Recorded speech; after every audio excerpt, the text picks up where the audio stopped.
Secondhand smoke isn't the problem. The craving is. When you talk about marijuana around users or ex-users, something triggers these users. It's not about curiosity, it's conditioning.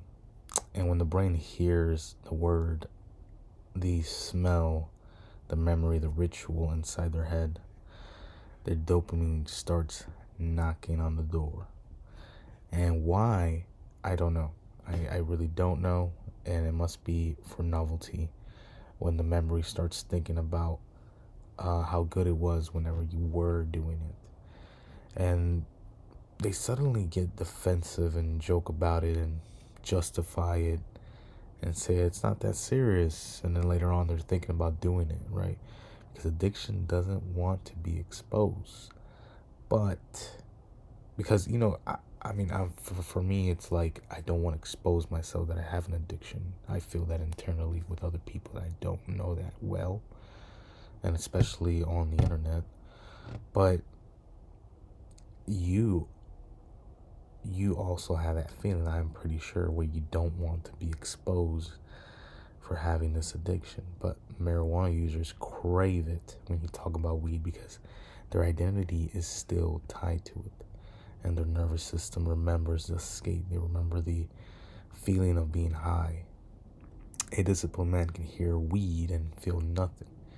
But an addicted mind hears weed, they smell it, they hear about it, or they somebody invites them to go. They feel the pressure, they feel the need to go do it because they have the novelty, they have the memory of doing it, and they're like, I want to do it. And that's the difference. It's talking about marijuana. It makes someone so uncomfortable and tempts them emotionally, physically, and mentally. And really, it's withdrawal, and you're having withdrawal for that joint. And that's exactly why most people won't ever quit. But how to kill marijuana, secondhand smoke, or talking about it or hearing about it, cravings, even when it's around you, you want to cut the triggers, not just the weed.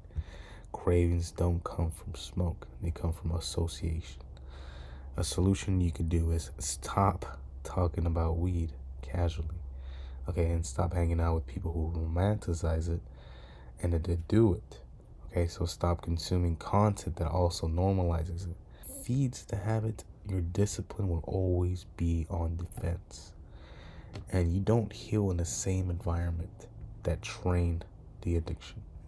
So remember, you cannot heal from the same environment that you're being poisoned in. Replace this dopamine. Don't suppress it.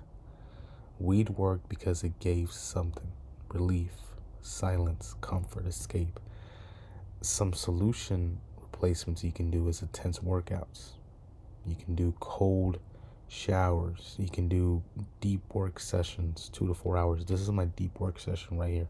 Me talking, me avoiding me doing anything else that is dopamine addicting. Watching a movie, being on my phone, smoking weed.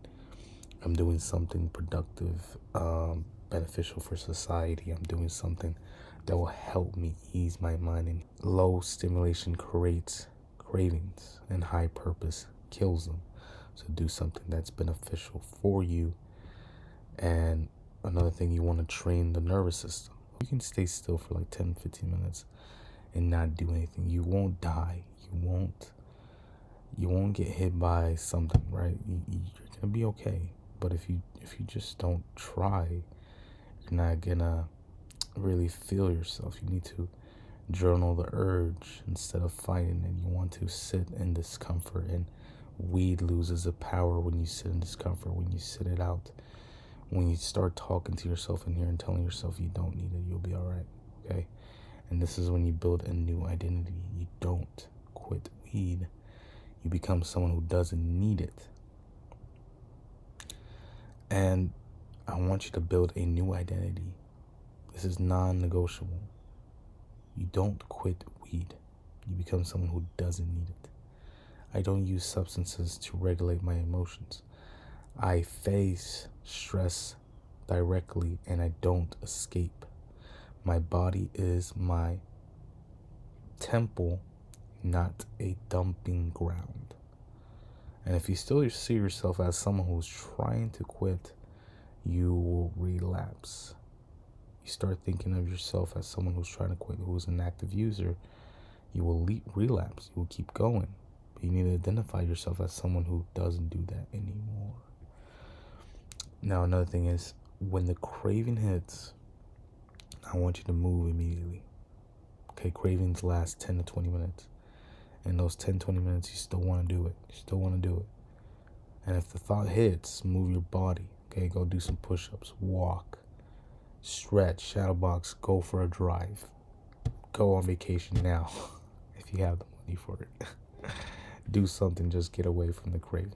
Cut off any justification of you doing this drug.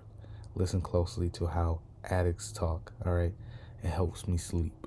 It's natural. I can stop anytime. I can still do my work. Like, okay, call it what it is. But this is your brain asking for relief instead of growth. And truth collapses all excuses. And you gotta tell yourself, are you really not an addicted person to this drug? Because all these excuses does not give you any relief. I'm just telling you now. And you won't quit weed until you stop. Until you become greater than the comfort of getting high.